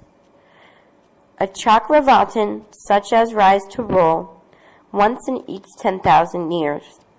7 gifts he has, the Chakraratna, this divine, the gem, the horse, the Asvaratna, that proud steed which tramps the cloud, a snow-white elephant, the Hastiratna, born to bear his king, the crafty minister, the general unconquered, and the wife of peerless grace, the Istri Ratna, lovelier than the dawn. For which gifts looking with this wondrous boy, the king gave order that his town should keep high festival. Therefore the ways were swept, rose odors sprinkled in the street. The trees were hung with lamps and flags, while merry crowds gaped on the sword players and posturers, the jugglers, charmers, swingers, rope walkers, the nautch girls in their spangled skirts, and bells that chime light laughter round their restless feet, the maskers wrapped in skins of bear and deer, the tiger tamers, wrestlers, quail fighters, beaters of drum and twanglers of wire, who made the people happy by command. Moreover, from afar came merchant men, bringing on tidings of this birth rich gifts in golden trays, goat shawls and nard and jade, turquoises, evening sky tint, woven webs so fine 12 folds hide not a modest face, waistcloths sewn thick with pearls and sandalwood, homage from tribute cities. So they called their prince Sarvatasid, all prospering, briefer Siddhartha. Amongst the strangers came a great-haired saint Asita, on whose ears, long closed to earthly things, caught heavenly sounds, and heard at prayer beneath his peepal tree the devas singing songs at Buddha's birth. Wondrous in lore he was by age and fasts, him drawing nigh, seeming so reverend. The king saluted, and Queen Maya made to lay her babe before such holy feet. But when he saw the prince, the old man cried, "Ah, queen, not so!" And thereupon he touched 8 times the dust, laid his waste visage there, saying, "O babe, I worship, thou art he. I see the rosy light, the footsole marks, the soft curled tendril of the swastika, the sacred primal signs 30 the 8 lesser tokens. Thou art Buddha, and thou wilt preach the law and save all flesh, who learn the law, though I shall never hear, dying too soon, who lately longed to die. Howbeit I have seen thee. Know, O king, this is that blossom on our human tree, which opens once in many myriad years, but opened, fills the world with wisdom sent, and love's dropped honey, from royal root a heavenly lotus springs. Ah, happy house, yet not all happy, for a sword must pierce thy bowels for this boy, whilst thou swelt queen, dear to all gods and men for this great birth, henceforth art grown too sacred for more woe. And life is woe, therefore in 7 days, painless thou shalt attain the close of pain. Which fell, for on the 7th evening, Queen Maya smiling slept, and waked no more, passing content to Sita heaven, where countless devas worship her and wait attendant on that radiant mother head. But for the babe they found a foster nurse, Princess Mahabrajapati, her breast nourished with noble milk, the lips of him whose lips comfort the worlds. Lesson number 5. Suffering is closed where love is open.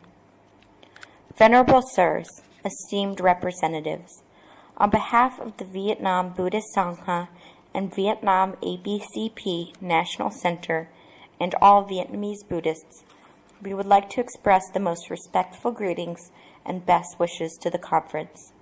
Furthermore, we would like to send our sincere thanks to Laos ABCP National Center for having kindly invited us to attend this important and meaningful conference. Venerable Sirs, we are living in a world full of hatred and fear because terrorism, violence, and war often happen almost everywhere on earth. The world situation in recent years has terribly startled us, for many people have been deprived of their lives.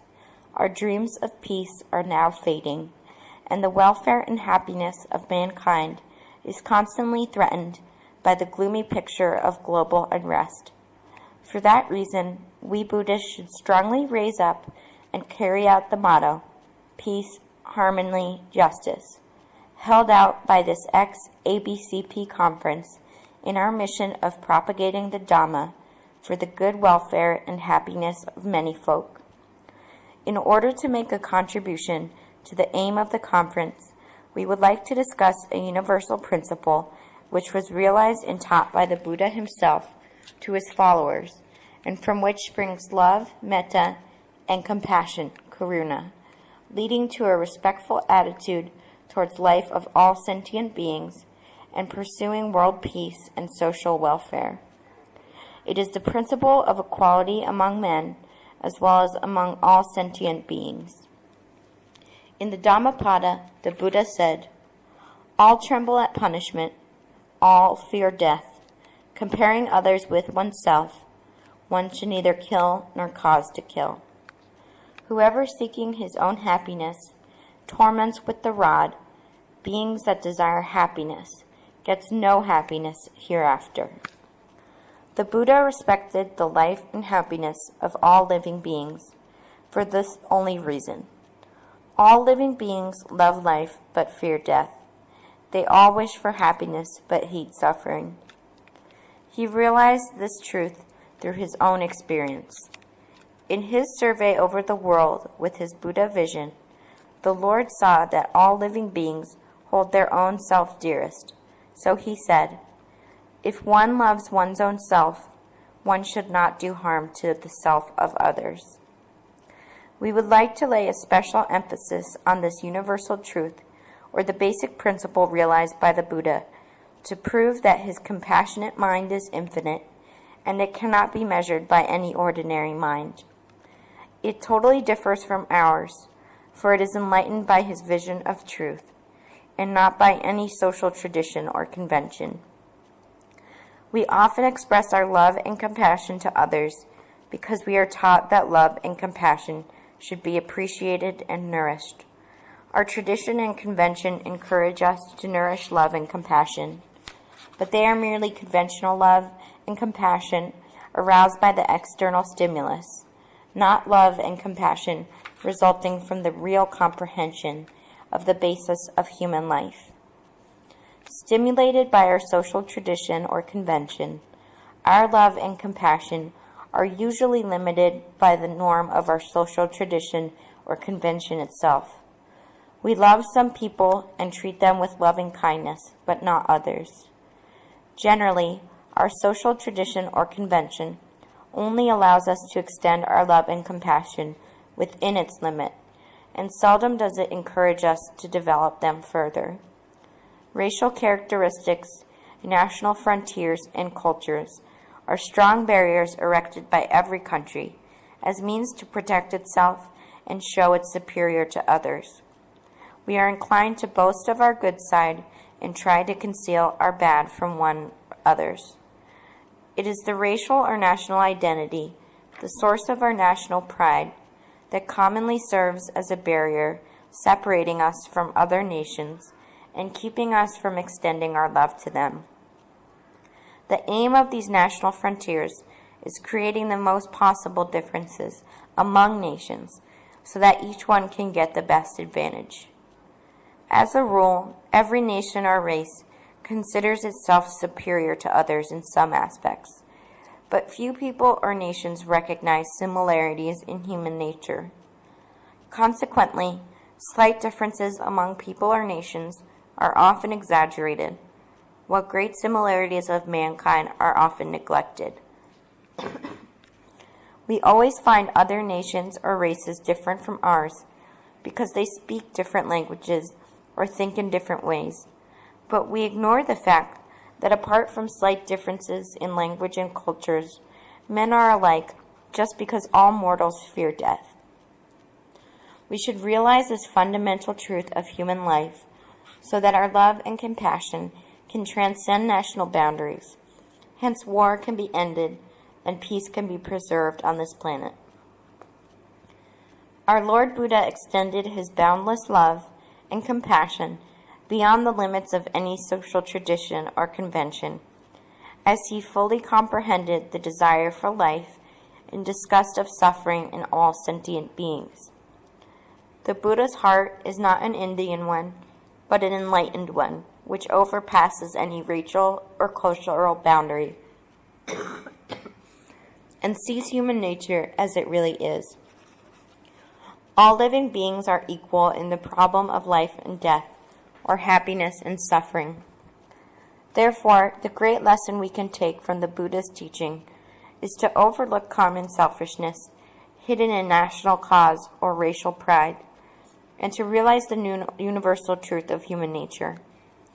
For that reason, is it worthwhile to make the distinction between oneself and others because of some slight differences in language and culture?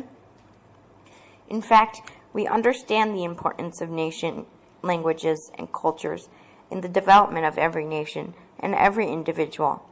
But loftier are the Buddha's love and compassion, overpassing all racial and national boundaries, and extending to all living beings. In the Discourse on Universal Love, Metta Sutta, the Buddha said, "May all beings be happy and secure.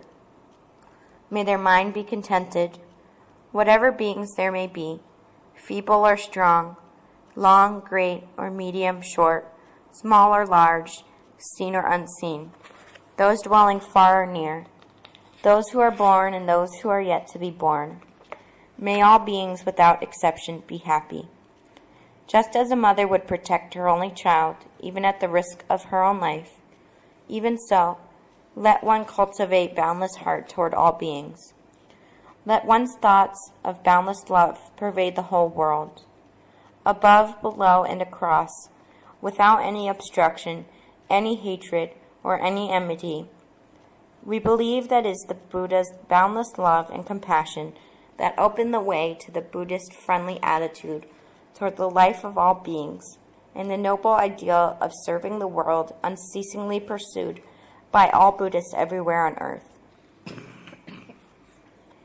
It is this love and compassion that has urged Jivaka to serve the Buddha and the Sangha with all his medical skill and prosperities, and Anattapanika and Visakha to offer all their possessions for the good of the clergy, or Emperor Asoka to declare ceasefire, restore peace, and make endless efforts to bring about material and spiritual comforts, as well as disseminating the Dhamma for the profit of his people and many other nations in the region, and especially numerous generations of Buddhist monks and nuns try their best to send the message of love and peace abroad, regardless of whatever difficulties and dangers they may face. Today, the more we witness terrorism, violence, and war that have continuously taken place almost everywhere on earth because of religious conflicts or extreme racism, and above all, economic sanctions imposed on some countries through differences in political viewpoints, the more deeply we are aware of the Buddha's teaching about the natural inclination to enjoy life but fear death in all mortals. As a matter of fact, we Buddhists should try our best to spread Buddha's compassionate teachings all over the world in the present situation. Thank you for your attention. Supplementary Lesson Number 4, Buddhism, Ecology, and Global Ethics. Introduction. Peoples and nations of the world prepare to enter the 21st century, in a period when the human community is in search of new and sustaining relationships to the earth, amidst an environmental crisis that threatens the very existence of all life forms on the planet.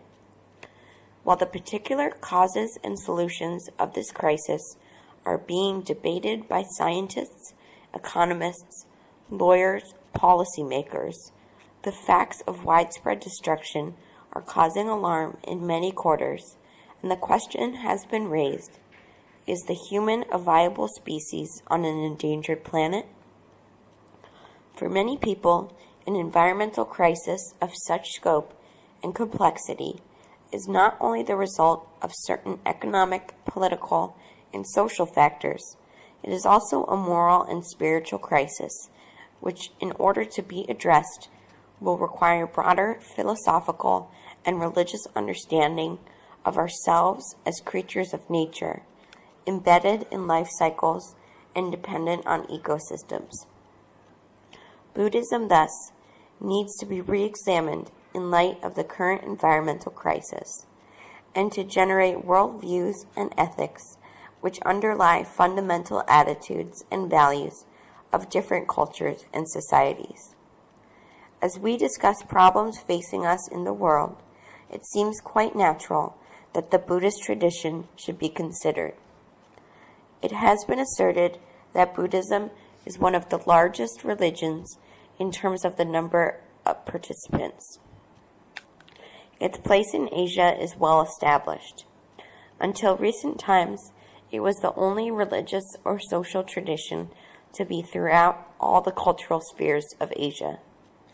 Its impact on the character of the history and the current state of cultural and social development in Asia, hence, is enormous. Furthermore, Buddhism offers a model for an era of international cultural histories. It can be said that Buddhism was the first world religion, for it was the first to transcend boundaries of language, kinship patterns, political structures, cultural areas. Over the last century, Buddhism has become quote-unquote portable and driven by the energies of contemporary Asian societies, and it is finding new homes in places as remote from one another as Brazil, Australia, Western and Eastern, the United States.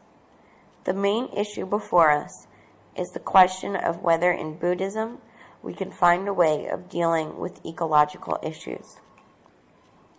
The world's environmental crisis has prompted religiously committed, socially concerned people throughout the world to search their tradition for resources to address its roots causes and to recognize the rich potential of the interface between Buddhism and ecology. Vietnam is no exception. This presentation is part of a series of researches undertaken by the Vietnam Buddhist Research Institute, Ho Chi Minh City, regarding Buddhism and ecology, Buddhist concept of environmental ethics, which constitutes a modest contribution from the academic, the Buddhist, and the environmental communities in Vietnam, to the dialogue about a peaceful life and friendly behavior in an increasingly threatened world, to the debate on the need for global ethics, and at the same time, a call for cooperation among the academic, Buddhist, and environmental communities of the world, that of the ASEAN countries especially, to stimulate some productive reflection on these issues. Roman numeral 1. Concept of environmental and environmental ethics. Basic concept of environmental and environmental crisis. A. Concept of environmental.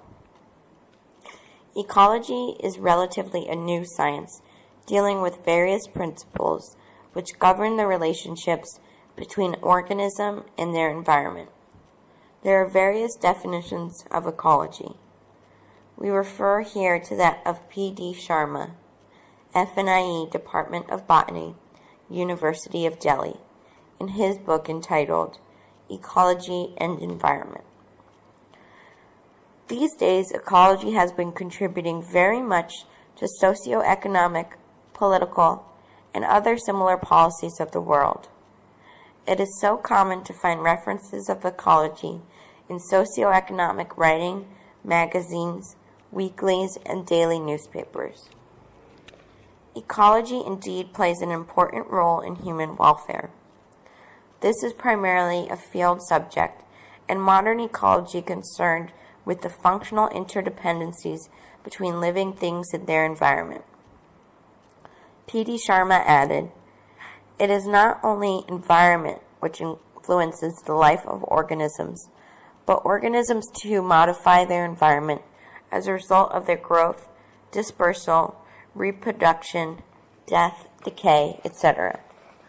Thus, the environment is caused to change due to organisms' activities.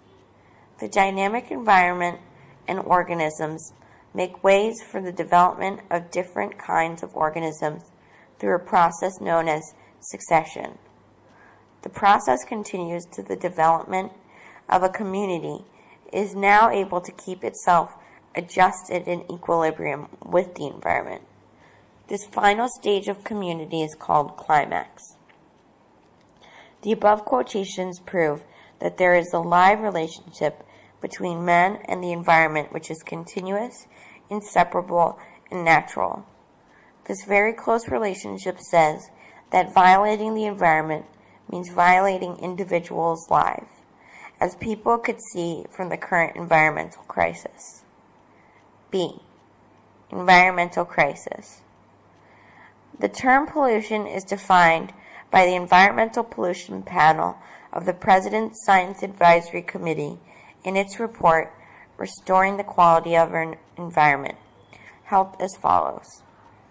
Environmental pollution is the unfavorable alteration of our surroundings, wholly or largely as byproduct of man's actions, through direct or indirect effects of changes in energy patterns, radiation levels, chemical and physical constitution, and abundance of organisms. These changes may affect man directly, or through his supplies of water and agriculture, and other biological products, his physical objects or possessions, or his opportunities for recreation and appreciation of nature. Regarding the problem of nuclear energy, salvation or damnation, E.F. Schumacher, in his book entitled Small is Beautiful, wrote, "Of all the changes introduced by man into the household of nature, large-scale nuclear fission is undoubtedly the most dangerous and profound. As a result, ionizing radiation has become the most serious pollution agent of the environment and the greatest threat to man's survival on Earth. The attention of the layman, not surprisingly, has been captured by the atom bomb, although there is at least a chance that it may never be used again. The danger to humanity created by the so-called peaceful uses of atomic energy may be much greater. For water and earth pollution, again, the practice of disposal into the ocean made by the great powers, the discharge of quote-unquote high-level wastes dumped into the sea, while quote-unquote intermediate and low-level wastes are discharged into rivers or directly into the ground, and the emission of transportation, forest fires, etc., are the main causes of pollution. The mass of carbonic gas emitted more and more can make the atmosphere around the earth warmer and warmer and cause changes to the climate that is very harmful to man's life. How dangerous the current environmental pollution is. How threatened human life on earth is. This pollution must be an evident result of the modern scientific civilization with its fast and uncontrolled development of industries and economics. This civilization, in its turn, is the result of a very high development of self-thought way of thinking and enjoying pleasures of man. So the main causes of the great environmental crisis, which is being warned, are ignorance, avidya, and craving, tanha, of men.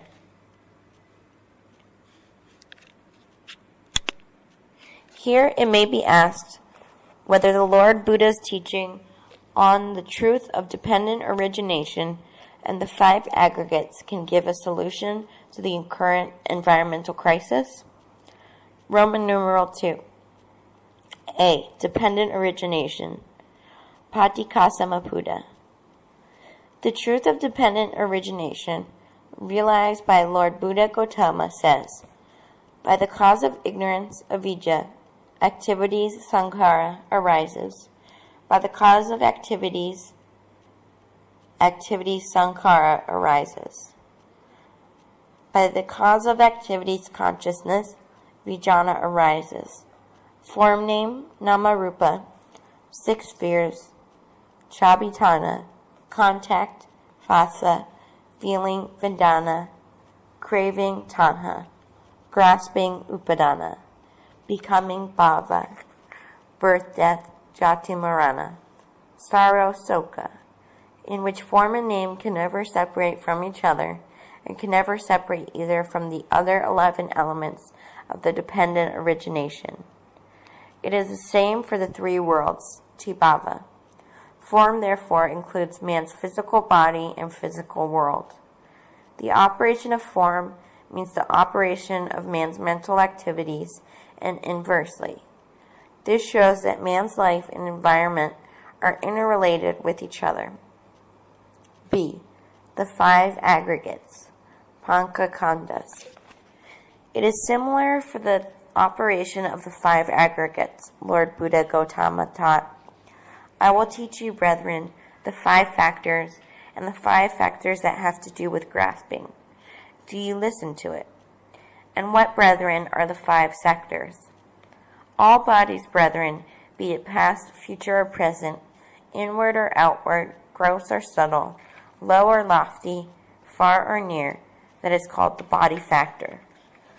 Every feeling, perception, all the activities, every consciousness, be it past, future, or present, inward or outward, etc., that is called the consciousness factor. Here, what is called form factor of one's body includes one's individual physical body and the outer physical world. In other words, environment is an intimate part of one's own physical body. If nature or environment is gravely polluted, his physical body life will immediately come to its ruin. It may be said that the science of ecology and the danger of the environmental pollution are offering human beings a vision that there is no limit of physical body of a man. It cannot be limited to the extent of his own body, of his country, or of any continent. This is the real meaning of selflessness of his body. It is similar for his other aggregates. How could the doctrine of dependent origination not be a solution to the environmental crisis? Roman numeral 3, Environmental Ethics. A. Ethics. The Dictionary of Education McGraw-Hill book defines the study of human behavior, not just to find the truth of things as they are, but also to inquire into the worth of goodness of human actions, the science of human conduct, concerned with judgments of obligation, rightness and wrongness, or oughtness, and with judgment of value, goodness or badness. For humanistic sense, ethics means the theory that the true norms and proper goals of conduct are to be found in the physiological and social well-being of the individual who compose society. Page 208. B. Environmental ethics. As we could imagine, people are born to be happy, but not to be suffering. So the true standard of man's good actions, or the wholesome, must be based on the physiological, psychological, and social well-being of human beings. People ought to make choice between those values. In order to do this, they should concern themselves about the following crucial points. 1. Almost all values of human beings' current culture are based on self-thought, or ignorance, avidya. So they should be clarified under the light of dependent origination, or non-self-thought vidya. In other words, the doctrine of dependent origination needs to be introduced as widely as possible to people in the world of education and in society, so that a new course of culture for the protection of environment may be formed. 2. The doctrine of dependent origination says that the one exists in the all, and the all exists in the one. This means the pollution or disturbance of this place is that of other places over the world. This requires all individuals, all organizations, and all nations have duty and responsibility to protect environment at the same time for the survival of mankind. 3. The truth of dependent origination should be added to ecology as a basic theory and should be considered in environmental philosophy and ethics. 4. In addition of the above 3 suggested points, an appeal to stop all atomic and chemical tests need to be repeated over and over again. It is the same for an appeal to limit the so-called peaceful uses of atomic energy and create a safe measure for the disposal of water from factories and industries. 5. Measures to restrict the emissions of poisonous gases into the air. 6. Measures to protect forests and animals from destruction. 7. The most important point is to help people to understand and control their craving or desire, tanha, which is the basic cause of all causes of environmental pollution. This means that the release from one's mental pollution requires environmental education for individual and individual's duty and responsibility. If one's sensual and sexual desires increase and increase, i.e. desire, hatred, and illusion increase as what is happening. There is no way to protect environment as what we can learn from the doctrine of dependent origination. There is one thing left: decay, suffering, and destruction for living things over the world. 8. Measures to build up a sustainable peace in the world. Roman numeral 4. Global ethics, international law, and Buddhism. A. The need for global ethics.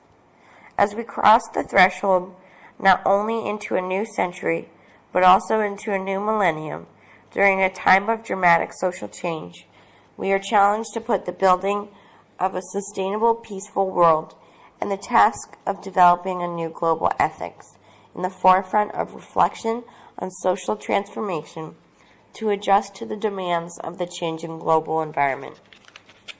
The need for ethical values that are shared worldwide is fundamental. While economic and technological forces are creating a new global economy, community, and the process of globalization cannot be stopped, the industrial and technological revolutions sweeping the planet are causing severe worldwide problems that can only be solved with global solutions and cooperation involving all sectors of society. It is the task of global ethics to chart the value changes needed so as to guide the forces shaping the emerging global community in creative directions that promote planetary well-being. The idea of working in agreement on the ethics of living together in a multicultural world that is interconnected economically and socially was raised by the United Nations World Commission on Environment and Development in 1987, when it called for the new creation of a new charter that would prescribe new norms for state and interstate behavior needed to maintain livelihood and life on our shared planet. Since the Stockholm Declaration, generated by the UN Conference of the Human Environment in 1972, substantial progress has been made in developing international law regarding the environment and sustainable development. But what global ethics requires is rather soft law, documents in the field of international law, which are non-legally binding treatises, but mere statements that express the aspirations and intentions of the states involved. The question raised here is, what principles from a Buddhist perspective constitute the core of the emerging world ethics? Some observations and questions regarding global ethics and Buddhism might help to stimulate some productive reflection on these issues. B. Some core elements of Buddhist contribution to an emerging global ethics. Contemporary international law is increasingly using the worldview emerging from the new physics, evolutionary biology, and ecology to justify many of the principles and guidelines being developed. Emphasis is put on the interdependence of humanity and nature, the interconnection of all members of the large community of life, and the importance of biodiversity as well as cultural diversity. Does Buddhism support this new ecological worldview emerging from scientific inquiry? As a matter of fact, a number of studies have pointed out that there seems to be a significant convergence of Buddhist philosophy and contemporary physics, ecology, and environmental ethics. The Confucian philosopher Tu Wei Ming, in his article on Toward the Possibility of a Global Community, stressed the fundamental importance of the Golden Rule. The first step in creating a new world order is to articulate a universal intent for the formation of a global community. This requires, at a minimum, the replacement of the principle of self-interest, no matter how broadly defined, with a new Golden Rule. Do not do unto others what you would not want others to do unto you. For Buddhism, explained by the most venerable Dickman Chow, to harm the harmless is like to throw fine dust against the wind, with the result that one has to suffer the consequence of one's action. Lord Buddha, in his survey over the world, clearly states that all living beings hold their self dearest. So if one loves his own self, one should not do harm to the self of others. Lord Buddha Gautama taught, your actions should be in accordance with your name. You should be harmless to everybody. He who does not harm anybody through body, speech, and mind, he who does not harm any living being, will be truly a harmless one. Lord Buddha has a respect for life, any life, even the life of an insect and of a plant. He advises us not to kill, because all sentient beings tremble at the stick. To all life is dear. The first precept to be undertaken by a layman is this respect for life, this restraint from killing living beings. As the Brahmana is worthy of his name, a sage should be one that practices this respect for life wholly and completely. Thus, for Buddhism, the principle of helping and not harming is being extended to embrace the relations of people to all sentient beings, not just to human beings. The question is whether the principle of the Golden Rule should be considered humanity's most fundamental shared ethic idea. It has already been cited in the report of the UN World Commission on Environment and Development, Our Common Future, 1987, in a section dealing with proposed new international law principle designed to prevent transboundary environmental harm. The report recommends that every state, in its relation with other states, should adopt the principle, do not do unto others what you would not do to your own citizens. It has been acknowledged that the most fundamental principle of environmental protection is widely recognized today to be a variation on the theme ahimsa, or no harming.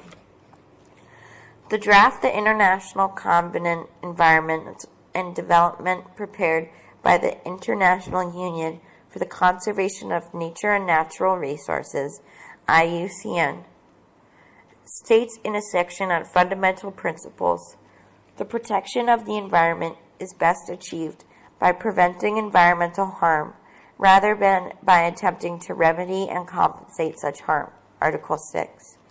This principle is viewed as especially important in situations where there is the chance of irreversible environmental harm, as would occur if an endangered species were to be eliminated.